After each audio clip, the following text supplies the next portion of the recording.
اعوذ باللہ من الشیطان الرجیم بسم اللہ الرحمن الرحیم سورہ نساء آیت نمبر 135 یا ایہا الذین آمنوا اے مؤمنانو کونوا قوامین شی تاسو قائم اوسیدون کی بالقسط پا انصاف سرا شہداء للہ گواہان جوڑ شی د اللہ د پارا ولو علی انفسکم اگر که دا گواہی وی ستاسو د خپل ذات خلاف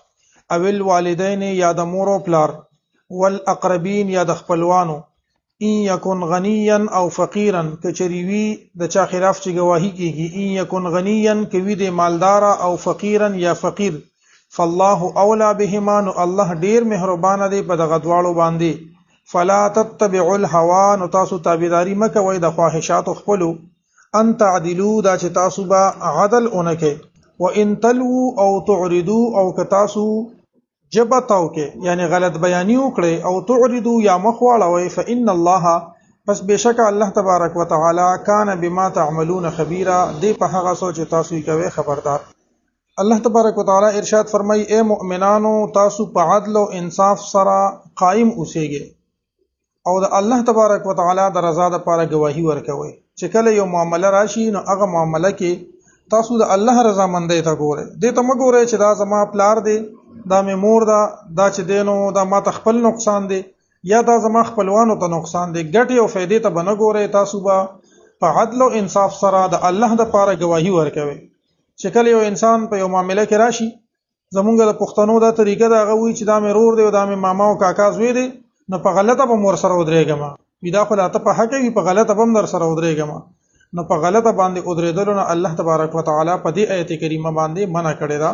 چې د خپلوانو سره سو که مور او پلار وي یا سړی ته په خپله باندې په یو خبره نقصانی بیا به هم دې په عدل او انصاف باندې ودرېږي او ګواهي به دا ورکي د الله دپاره دا ګواهي به د چا دپاره ورکي د الله دپاره ځکه شهداء لله یو ډېر بهترین لفظ دی چې دا ګواهي به محض د الله تبارک وتعالی د رضا دپاره وي. بعضې وخت یو انسان ګواهي ورکوي نو هغه په دې ګواهۍ کې دې ته وګوري چې یاره دا فلانې سړی خو مالداره دی نو که زه د خلاف دا ګواهي ورکم نو د غریب ته به دا فایده ورسي یا به ته نقصان ورسي نو هغه د غریب د غریبۍ په وجه باندې چې یاره د غریب ته پرېږده چې لږه فایده ملو شي یا غلطه ګواهي وکړي یا بعضې انسان د مالداره طرف واخلي چې پرېږده چې دې مالداره دی نو دته به لږه فایده ملو شي نو په دې جهت باندې کې یو سړی خپله ګواهي تاوی را تاوی چې یاره دا خو فقیر دی نو پرېږده چې دته لږې پیسې ملو شي نو رس به ښه شي یا دا کار به وشي نو الله تبارک وتعالى فرمایي چې یو سړی فقیر دی او که یو سړی غنی دی فالله اولا بهما الله په دې باندې ستانه زیات مهربانه دی ته اوس په دې ځای کې مهرباني کې په دې یا په دې فقیر باندې دته په دې باندې یو مهرباني کې چې دته پیسې ملو شي یا یو مالدار سړی دی په هغه باندې ته یو من وجهن یو مهرباني کې ستا په دې ګواهۍ کې په غلط بیانې باندې دا مهرباني ستا صحیح نه ده کته د دې فقیر سره یا د مالدار سره کومه مهرباني کې ته صحیح گواهی وکړه فالله اولا بهما الله تبارک وتعالى ډیر قریب دی دیتا الله تبارک وتعالى ډیر مهربان دی په دې دواړو باندې. بیا الله فرمایي چې فلا تتبعوا الهوى ان تعدلوا تاسو د خپل خواهشاتو چې کوم نفسانی خواهش ته تاسو زړه سوي ته هغه خبره مکه و د عدل او انصاف نه مخه ماړه. بیا الله فرمایي چې تاسو غلط بیانی وکړئ دا تلوو دا جبه تعول ته ویل کیږي یلوون السنتهم بالکتاب لتحسبوه من الكتاب ما هو من الكتاب چې مخکې آیتونو کې تیر شوي دي يهوديان دي خپل جبه تاوي چې تاسو په کتاب باندې د هغه سیس ګمانو کې چې د غنیدا د کتاب الله نه دي خپل جبه به تعول را تعول نو یلو او تلو دا ویل کیږي جبه تعول ته الله فرمایي چې تاسو جبه توراتو کې یعنی غلط بیانیو کې یا مخ واړوي نو الله تبارک وتعالى تاسو په عملونو خبردار دی. خلاصه د دې آیت کریمه دا شو چې الله فرمایي په عدل او انصاف سره قائم اوسئ ته الله رضا لپاره گواهی ورکوي کدا گواهی تاسو د خپل تاسو د خپل ځان خلاف وي تاسو د والدینو خلاف وي یا تاسو د نږدې رشتہ دارانو خلاف وي او دې ته مګورئ چې دا غنی دی یا فقیر دی ځکه چې الله تبارک وتعالى ستانه په دې باندې ډیر مهربان دی او که څوک د غلط بیانی کوي اعراض کوي نو الله تبارک وتعالى په هر څه باندې پوهه دی. یا ایها الذین آمنوا اے مؤمنانو کونوا شی تاسو قوامین قائم اوسیدون کې بالقسط په انصاف سره دا قوامین چې دینو دا د قوام د مبالغی سی قوام د مبالغی صيغه راځي او دې ځای کې تنا په دې شهادت کې اثبات او استحکام مطلوب دی چې تاسو کلک قائم اوسئ په انصاف سره شهداء لله او دا گواهان جوړ شه د الله رضا د پاره ولو علی انفسکم اگر که دا گواهی تاسو د خپل ځانونو خلاف وي بیا عدل او انصاف باندې پرې دی یا دا گواهی به د خپل ځان خلاف هم ورکوي چې او دا کار داسې شوی دی او الوالدین یا د مور او پلار والاقربین یا د خپلوانو ان یکن غنیا کچریوی هغه مالدار او فقیرا یا غریب فالله اولا بهما الله ډیر نږدې دی دواړو ته یا فالله اولا بهما الله ډیر مهربان دی په دې دواړو باندې ستانه ډیر مهربان دی ستا دغه سوچ او فکر دا صحیح نه دی ته د الله تبارک وتعالى رضا ته وګوره فلا تتبعوا الهوى پس پیروي مکوا د خواهشات خپل ان تعدلوا دا چې تاسو مخواړوي فلا تتبعوا پس تاسو پیروي مکوي الهوى د خواهش نفسانی ان تعدلوا دا چې تاسو عدل اونکي وان تلووا او کچری تاسو جواتاو کې یا تاسو غلط بیانیو کې او تعرضوا یا مخواړوي فإن الله نبشک الله تبارک وتعالى کان دی بما په هغه سو تعملون چې تاسو یې کوي خبيرا خبردار یا ایها الذين آمنوا بالله ورسوله اے ایمان والو ایمان راوړی په الله او د هغه پر رسول والکتاب الذي نزل على رسوله او کتاب الذي هغه کتاب نزل على رسوله چې نازل کړی دی په خپل رسول صلی الله علیه و آله وسلم باندې والکتاب الذي او په هغه کتاب انزل من قبل چې نازل کړی دی وړاندې لدینا ومن يكفر بالله وملائکته سوک چې انکار وکړي کفر وکي په الله باندې او د په ملائکو باندې او کتبه او د په کتابونو ورسله او د رسولانو واليوم الاخر او د ورځ د اخرت فقد ضل ضلالا بعيدا په تحقیق سره د گمراه شو په گمراهه لري سره یا ایها الذين آمنوا اے مؤمنانو ایمان راوړل نو مؤمنان خو وې د ته مخکنه ایمان راوړي د دې معنی څه ده یا ایها الذين آمنوا اے مؤمنانو اثبتوا على الايمان اے مؤمنانو ایمان راوړل یعنی یقین باندې په دې ایمان باندې ثابت قدم اوسېږي یا ایها الذين آمنوا بالله ورسوله اے ایمان والو په دې ایمان ثابت قدم اوسېږي یا به معنی داشي یا اسانه معنی ده یا ایها الذين آمنوا اے مؤمنانو آمنوا بالله ورسوله کلک یقین او کې په الله باندې ورسوله او د رسول باندې نو یا دا معنی ده چې مخکې مونږ ویلو چې ایمان ویل کېږي یقین محکم ته کلک یقین ته ویل کېږي او دې ځکه مؤمنانو ته د حکم دی نو معنی دا ده چې دا یقین نورم مضبوط کې نورم محکم کې یا په دې ایمان باندې ثابت قدم اوسېږي یا ایها الذين آمنوا اے مؤمنانو آمنوا بالله یقین محکم اوساته یا ایمان راوړل لفظي معنی یقین محکم اوساته ثابت قدم اوسه په دې ایمان بالله په الله باندې ورسوله او د هغه پر رسول باندې والکتاب الذي نزل على رسوله په هغه کتاب چې نازل شوی دی پر رسول الله صلی الله علیه وسلم باندې یعنی قران والکتاب الذي او کتاب الذي هغه انزل من قبل چې نازل شوی دی نازل کړی دی وړاندې لدینا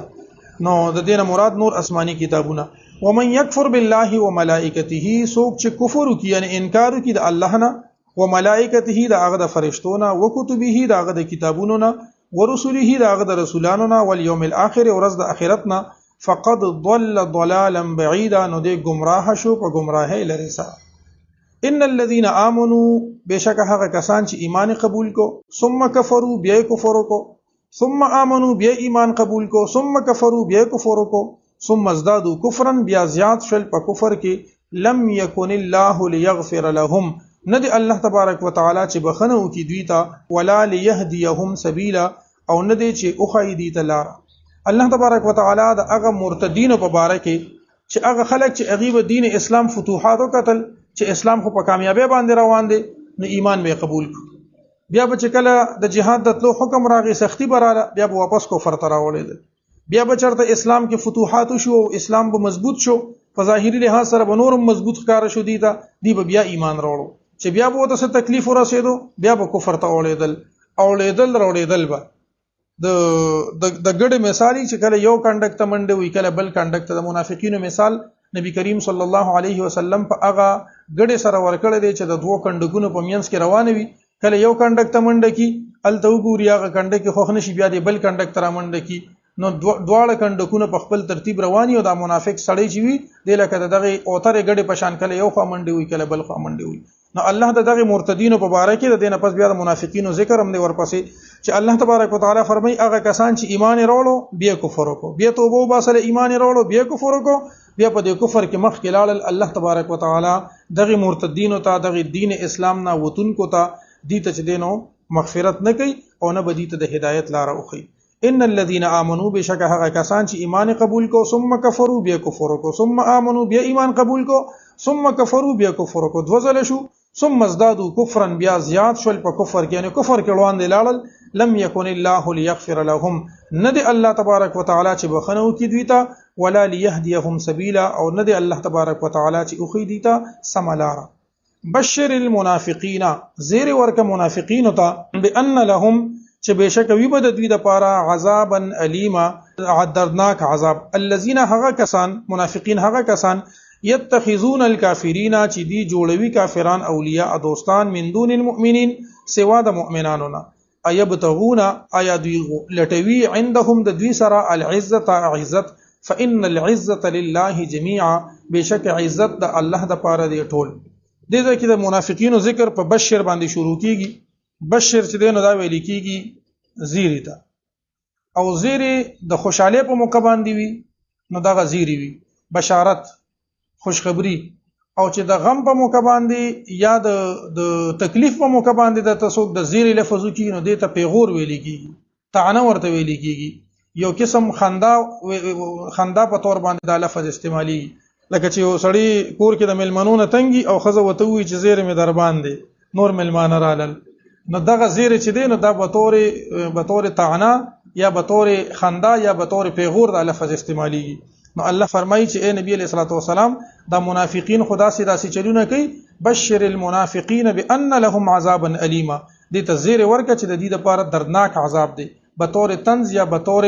انذار د يرولو لپاره دا لفظ دیتا استعمال شوی دی بیا الله فرمایي چې منافقین سعادت ته منافقین کافرانو سره دوستانی کوي مؤمنانو سره دوستانی نه کوي او د اغي سره د دوستانی د دې لپاره کوي چې زمونږ به عزت جوړ شي الله فرمایي چې عزتونه دا ټول د الله سره دي او د الله تبارک وتعالى خو خدای مخ کې تاسو ویلي دي وتعز من تشاء وتذل من تشاء دی آیت کریمه کې مفهوم دا واضح دی او بل ځای کې تاسو راشي فإن العزة لله ولرسوله وللمؤمنين ولكن المنافقين لا يعلمون چې عزتونه الله سره دي د الله دي د رسول الله دي او د مؤمنانو دي نو عزتونه سوره منافقون کې دا جمله به بیا راشي ان شاء الله نو دا سوره منافقون کې بیا دا آیت ته چې عزتونه د پاره بدی د ظاهری عزت حاصلولو د پاره بدی منډه تړلواله نو الله وتعالى فرمایل چې فإن العزة لله ولرسوله وللمؤمنين ولكن المنافقين لا يعلمون چې منافقین ته د خبرې علم نشته نو دې ځکه الله فرمایي چې دې د کافرانو سره دوستانه جوړي چې زموږ عزت شي واشي عزت خدا د الله په لاس کې دی چې چاله عزت ورکي او چاله ذلت ورکي بشر المنافقین زیر ورک منافقین تابع ان لهم چې بشک اشتری د دوی لپاره عذابا الیما عذاب دردناک الذين هغه کسان يتخذون الكافرين چنيسي کافران اولیاء دوستان من دون المؤمنين سوا د مؤمنانو نه ايبتغون آیا لټوي دوی عندهم د دوی سره العزت عزت فإن العزة پس بشک عزت لله د الله سره الله د پاره دی جميعا ټول یعنی عزت د الله په لاس کې دی چې چاله الله عزت ورکي چاله ذلت ورکي وقد نزل عليكم او بشک الله نازل کړي دی علیکم پتاسو باندې فل کتاب په کتاب کې یعنی په قران کې ان اذا سمعتم دا چې کله ووري تاسو آیات الله آیتونه د الله یکفر بها نو انکار کولی شي په دې سره ويستهزأ بها او ټوکی کولی شي په دې سره فلا تقعدوا معهم نو پستا سمکه نه د هغوی سره حتا يخوضوا تر دې پورې چې دوی مشغول شي فی حدیث غیره په بل څه خبره کې انکم اذا مثلهم بیا بپت انکم بشکتاسو اذن په دغه وخت کې مثلهم د دې پشان بشي ان الله بشک الله تبارک وتعالى جامع المنافقین راجم کون کې د منافقانو لرا والکافرین او کافرانو لرا فی جهنم جميعا په جهنم کې په جمع سره ټول په یوځه په دې آیت کریمه کې الله تبارک وتعالى د دې خبره ذکر کوي چې داسې یو مجلس ابتدا د اسلام کې چې داسې یو مجلس چې په هغه کې د قران پسې خنداګانی کیږي آیتونه د الله نازل شي نو د هغه نه انکار کیږي او د هغه پسې خنداګانی کیږي نو د داسې قسمه مجلس نه الله تبارک وتعالى منع کړی چې مسلمانان د په داسې مجلس کې نه کینی ځکه کدی په داسې مجلس کې ناستي دی به مور سره بیا په دې ګناه کې شریک وي نو د مجلس او د صحبت او د ناست اثر دا چې دی نو دا خامخا په انسان باندې وي. او کله چې یو انسان بل کس سره مرګرتیا وي نو د هغه مرګرتیا اثر هم په انسان باندې وي، ځکه چې دواړه یو ځای ناس پاس وي نو د یو مرګري اثر بیا په بل باندې ښکار کیږي. نبی کریم صلی الله علیه و آله وسلم فرمای المرء علی دین خلیله، انسان د خپل مرګري په دین باندې وي. فلینظر احدکم من یخالل، یو کس ته وګوري چې د چا سره مرګرتیا کوي. نو مرګري دوست همیشه داسې پکار دی چې هغه د الله او د الله د رسول په لار باندې روان وي. هغه د چې کوم د زنانو چې کوم تعلق دی داسې قسمه زنانه چې هغه بل کس سره په موبایل رابطه ساتي یا ازادي کوي یا چې دین خپل راز خبره هغه د بهر خلکو ته کوي، د داسې قسمه زنانو نه هم ځان بچ ساتل پکار دي. داسې د الکانو چې کوم مجلس وي، کوم الکان چې فحش خبرې کوي، د پردو زنانو خبرې کوي، د نظر حفاظت نه کوي، د هغه مجلس نه ځان ساتل پکار دي. چې داسې سړی د ابتدا نه یو خپل حکمت عملی جوړه کی چې کوم مشران دي هغه په خپل کشرانو باندې خیال وساتي، د داسې قسمه مجلسونو نه بچو ساتي. ځکه که یو انسان په یو مجلس کې ناست دی او په مجلس کې کوم بد کار کیږي او دغه مجلس نه راپانسي نو انکم اذا مثلهم دیوم د اغي په شانتی شي. لہذا الله تبارک وتعالى ابتدا د اسلام کې چې کوم مجلسونه او آیتونه بنازل شو خلکو بخندل یا به ټوکې کولې، نو مسلمانانو ته دا حکم او چې تاسو دغه مجلس نه پاسئ وګرنه تاسو بم بیا د دې سره په دې ګناه کې شامل شئ. نو د مجلس چې نو دا ډیر لوی اثري خو اسې چې عام مجلس وي دا ماشومان چې په دې نشو او تماشو باندې راوړي دا اول د نسوار نو د سیګریټ نه شروع کیږي، بیا سیګریټ تشي، بیا ډک شي، بیا آیس شي، بیا نور څه بیا ماشوم چې دین هغه په نشو باندې اخته شي او بس بیا چې دینو هغه ټوله ژوندۍ ګډوډي. نو مجلس چې دا خپل ډیر بهترین او ډیر صفا ساتل پکار دي. دا سه مجالس چې په هغه کې دا الله او د الله د رسول خلاف خبره کیږي هغه مجلس دا یا ضروری نه چې سړی الله نوم والی ورپسې خبرې کوي یا د رسول الله نوم والی ورپسې خبرې کوي، دا د هغه احکامات او پامالي چې کیږي د مونږ ټیم دی خلک په لډو کې لګیا دي، دا مجلس هم منه دی. ځکه چې الله حکم دی چې مونږ لراشه تاسو په لډو کې اخته یا تاسو په نورو گیمونو کې اخته یا تاسو په کرکټ کې یا په نور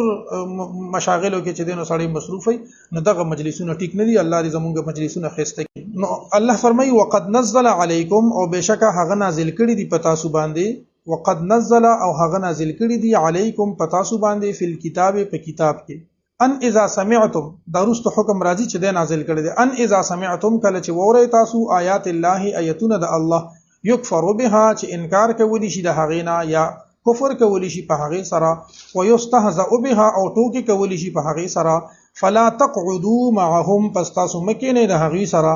حتی تر دې پورې یخودو چې دوی مشغول شي فی حدیث غیره په بل خبره کې، انکم غنتاسو بهم اذن په دغه وخت کې مثلهم د دې پشان شي. ان الله بشک الله تبارک وتعالى جامع المنافقین را جمع کون کې د منافقانو لرا والکافرین او کافرانو لرا فی جهنم په جهنم کې جميعا ټول لرا.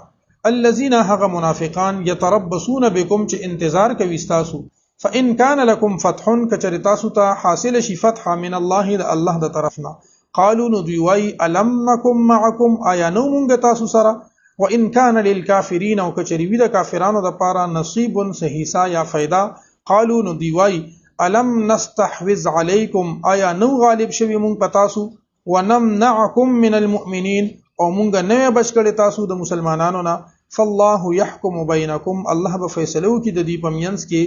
یوم القیامت په ورځ د قیامت، ولن يجعل الله او هیڅ کله به ورنکړي الله تبارک وتعالى للکافرین کافرانو ته علی المؤمنین په مؤمنانو باندې سبیلا سلارا یعنی لار د غلبه. الله تبارک وتعالى د منافقینو بل یو عادت چې دینو هغه ښکار کوي، هغه بیانې دا منافقین دوه قسم دي. یو منافقین اعتقاد عقیده د منافقانو او سوچ او فکر د منافقانو. څه مطلب دا چې هغه به د زړه مسلمان نو ظاهرا به مسلمانو د زړه نه به هغه کافرو، یا به مسلمان شو خو چې څنګه به مسلمانانو ته لږ نقصان ملو شو د بزر کفر ته واپس وړي د عریضی تور باندې به مسلمان شوی. نو دغه منافقین د نبی علیہ الصلوۃ والسلام په دور کې اوس چې کوم منافقین دي دا عملی منافقین دي، عمل د منافقینو په شان دي چې تاسو سره کین اسلام مذهب وي او چې بل سره کین دغه مذهب وي او تاسو په بچ دین هغه بمباری کوي چې کدا تا اورېدل نو توبه وو باسي. نو اوس چې دی اوس ایمان او کفر دی، اوس چې دی نو هغه منافقت الا ماشاءالله کې چرته وي. خو د نبی علیہ الصلوۃ والسلام په دور کې چې اسلام کله دغه مخ په بره باندې روانو نو د منافقینو به یې نه د مسلمانانو سره مرګرتیا کوله نو څه چل به کو یو دا عادت پکې چې چرته به مسلمانانو ته فتح ملو شو ته دا خو مونږ نه یو د سره مونږ خو د سره مرګري یو کنه دا خو د سره مونږ مرګري یو د مال غنیمت د حاصلولو لپاره به دا چل کو او که کافرانو په جنگ کې فتح ملو شو نو دی وته چې دا خو ګوره مونږ خو چې دینو تاسو د مسلمانانو نسو سو زله بچ کړي او دا خو زمون کمال دی که مسلمانانو به جنگ وګټو هم به دی وی دا زمون کمال دی او که چرته نور خلکو وګټو ګور مونږ تاسو چې دینو د مسلمانانو نمسو سو ځای کې بچ کړي تاسو خو ځکه دا جنگ وګټلو الله فرمایي چې د دې په پمینس کې په ورځ د قیامت فیصله وشي څه فیصله به کیږي مخکې ایتونو کې ذکر را روان دي الذين هغه منافقان يتربصون بكم چې انتظار کوي تاسو یعنی تاسو د حالات انتظار کوي چې سبا کیږي نو بیا رستو ګوري فإن كان لكم فتح کچری تاسو ته فتح حاصل شي من الله د الله د طرف قالوا نو دی وای الم نکم معکم آیا نو مونږ تاسو سره وان كان للكافرين نصيب او کچری شي د کافرانو د پاره صبرخه قالوا دی وای الم نستحوذ عليكم آیا مونږ نو غالب شوی په تاسو باندې ونمنعکم او نو مونږ بچ کړي تاسو من المؤمنین د مؤمنانو نه فالله يحكم بينكم الله به فیصله وکي تاسو په مینس کې یوم القیامت پورز د قیامت ولن يجعل الله او هرگز به ورنکړي الله تبارک وتعالى جوړ بنکړي الله تعالی للکافرین د کافرانو د پاره علی المؤمنین په مؤمنانو باندې سبیلا سلارا یعنی لار د غلبې ان المنافقین بشک منافقین یخادعون الله دوکور کول غواړي الله تا او هو خادعهم او هغه سزا د دوکي ورکی دیتا و اذا قاموا الى الصلاه کله چې دی ادریږي مونستا د وضاحت کو مخه و اذا قاموا الى الصلاه او کله چې ادریږي مونستا قاموا کو صاله نو ادریږي په سستۍ سره یراؤون الناس د پاره د خودنه د خلقو یعنی خید عبادت خلقو ته ولا یذکرون الله او نه یادي الله الا قليلا مگر لګ الله فرمایي چې ان المنافقین یخادعون الله لفظی معنی دا ده چې الله منافقین الله له دوکه ور کوي او هو خادعهم او الله دی له دوکه ور کوي دا معنی لفظی معنی دا ده خو محاوره معنی دا څه نه صحیح کیږي کله چې یو انسان یو کس ته لپاره خبره کوي نو عربي قانون دا دی چې د هغه سزا او بدله او جواب چې تور کې هغه تم هغه لفظ استعماليږي لکه څنګه چې دا لفظ دی څنګه چې مخکې ومکروا ومکر الله چې دوی خفیه تدبیر وکړو دی مکر وکړو الله د هغه مطابق خفیه تدبیر وکړو نو په عربي ژبه کې چې یو سړی یو غلط کار کوي نو د هغه جواب او سزا په هغه الفاظو باندې وي لکه مونږ پښتو کې وایو کنه او یا غفلانی مې سم برابر کو زی برابرول ما خو بس ما سم برابر کو ناغه څه کم خونو چې تا برابر کو مطلب دا دی چې هغه کم حرکت کو د هغه جواب مې ولا ورک هغه چې کوم خبره کوله نو هغه جواب مې ولا ورک دا چې په عربي کې مدي معنی دا چې منافقین دی دوکه ورکول غواړي الله تعالی ته او الله تبارک وتعالى خادعهم دی له سزا د دوکي ورکی وایي په خبره او کله چې مونږ ته ودرېږي دوکه څنګه ورکی چې مونږ ته ودرېږي نو د خلکو د خودنې لپاره ودرېږي په سسته سره ودرېږي ولا یذکرون الله الا قليلا او الله ذکر نه کوي مگر لګ الله فرمایي مذبذبین بین ذالک دی متردد دی ګډوډ دی پمینس د دې کې مذبذب دی د دې پمینس کې لا اله هؤلاء نه د دې خلکو سره دی نه دی خو دی ولا اله هؤلاء او نه د دې خلکو سره یعنی نه د کافرانو طرف ته دی ومن يضلل الله او هغه څوک چې الله یې بیلاری کی فلن تجد له سبیلا تب هرگز نمو مې د هغه د پاره سلاره نو دې دوه آیتونو کې الله تبارک وتعالى دغه منافقین ذکر کړل بیا وته ګوره ان المنافقین بشک منافقین یخادعون الله دوکه ورک والغاړي الله ته او هو خادعهم او الله با سزا د دوکي ورکی دوی ته و اذا قاموا الى الصلاه او کله چې دوی ادریږي مونستقامو کو سالانو ادریږي په سستۍ سره یراؤون الناس د پاره د خودنه د خلقو یراؤون دی خای د عبادت الناس خلقو ته ولا يذكرون الله او دوی نه یادي الله الا قليلا مگر لګ مذبذبین متردد دی په شک کې دي بین ذالک د دې پمینس کې لا اله هؤلاء نه د دې طرف ته دي ولا اله هؤلاء او نه د دې بل طرف ته دي یعنی نه د مسلمانانو طرف ته دي او نه د کافرانو طرف ته دي ومن يضلل الله او هغه څوک چې الله یې بیلاری کی فلن تجد له سبیلا تبنمو مدد د پارا سلار یا ایها الذين امنوا اے مؤمنانو لا تتخذوا الكافرین تاسو منی سے کافرانو لرا اولیاء دوستان من دون المؤمنین سوا د مؤمنانو نه اتريدون آیا غواړی تاسو ان تجعلوا لله چې تاسو جوړ کړئ د الله د پاره علیکم په خپل ځان باندې سلطان مبینا دلیل ښکارا بار بار داسې قسمه احکامات په قران کې ذکر کیږي چې تاسو چې دینو د کافرانو سره دوستانه مو جوړوي، کافرانو سره د زړه مرګرتیا دا مو وای، او مخکې آیتونو کې دام تیر شوی دي چې تاسو خپل فیصلیم کافرانو لمو وړي. دې ځکه بیا هغه حکم دی چې تاسو کافرانو لره دوستان مو جوړوي د مؤمنانو په نه علاوه. دا خو به تاسو په خپل ځان باندې یو ښکار دلیل د الله تبارک وتعالى ته یو ښکار حجت د عذاب د پاره جوړ کړي. خجی یا ایها الذین آمنوا اے مؤمنانو لا تتخذوا الکافرین تاسو منی سے کافران اولیاء دوستان من دون المؤمنین سوا د مؤمنانو نا اتریدون آیا تاسو غواړئ ان تجعلوا لله چې تاسو جوړ کړئ د الله د پاره علیکم په خپل ځانونو باندې سلطانا مبینا دلیل ښکارا. ان المنافقین بشک منافقین فی الدرک الاسفل فلاند طبقه کې بوي من النار د اور ولن تجد لهم نصيرا او تبنمو مې د دې لپاره څوک مددگار. الله تبارک وتعالى فرمایي چې دا منافقین با د جهنم په لاندې طبقه کې وي، فی الدرک الاسفل یعنی دا کفر د کافرانو نه زیات عذاب بوي په دې باندې. تاسو په قران مجید کې د جهنم چې کومه طبقې دي مختلفه طبقې د هغه و قسمه و اقسام دا په قران کې ذکر شوی دي: جهنم، لظا، حطمه، سعیر، سقر، جهنم او هاویه. جهنم، لظا، حطمه، سعیر، سقر، جهنم او هاویه. نو منافقین با په لاندې طبقه کې وی چې کومه زیاته سزا والا طبقه ده په هغه کې به وي او څوک به د دې لپاره مدد کوونکي نه وي. ان المنافقین بشک منافقین فی الدرک الاسفل من النار په لاندې طبقه د اور کې به وي ولن تجد لهم نصيرا او ته به نه مومي د دې لپاره څوک مددگار. اوس یو بل استثناء کیږي چې هغه منافقین چې اول منافقت کولو خروستو بیا زله دا خبره رااله چې نه بس دین اسلام صحیح دین دی او مونږ بل طرف ته نوړو ته د خپل منافقت نه توبه وباسله، نو دا توبه قبليږي کنه قبليږي؟ الله دا هغه توبه ذکر کوي چې او الا الذين تابوا هغه کسان چې توبه وباسي واصلحوا او اصلاح وکړي واعتصموا بالله او کله کې منګولي اولګي د الله په دین باندې واخلصوا دينهم لله او خالص کی خپل دین د الله د پاره فاولئک مع المؤمنین نو دا کسان د چا سره دي؟ د مؤمنانو سره دي. وسوف یؤتی الله او زرد چې وربکړي الله تبارک وتعالى